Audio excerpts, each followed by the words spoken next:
Hello, I'm Dr. Steph, a physical therapist, here today with Bael Wellness to teach you guys 3 exercises to help strengthen the hips. So let's get to it. For the first exercise, we'll assume a quadruped position.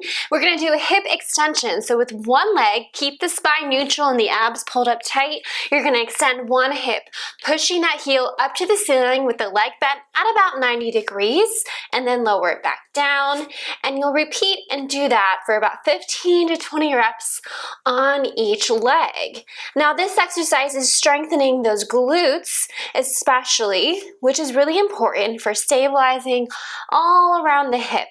A second great exercise for strengthening the hip is doing hip abduction, straight up and down, lying on your side. You want those toes to point forward so you keep that hip neutral, and you're going to feel it working that gluteus medius right here.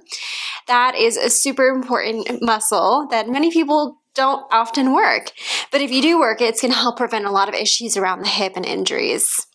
So for this one, try about 15 to 20 reps on each leg. For the third exercise, we'll work those hip flexors in the front of the hip, also often ignored.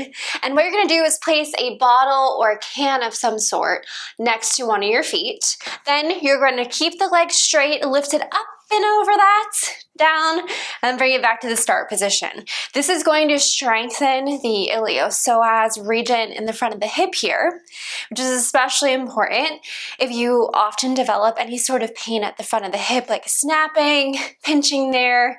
This is a great one to strengthen those deep hip flexors. And keep in mind, if you're sitting a long period of time while working, high resilient memory foam cushions are incredible, especially if you have hip pain or sciatica issues.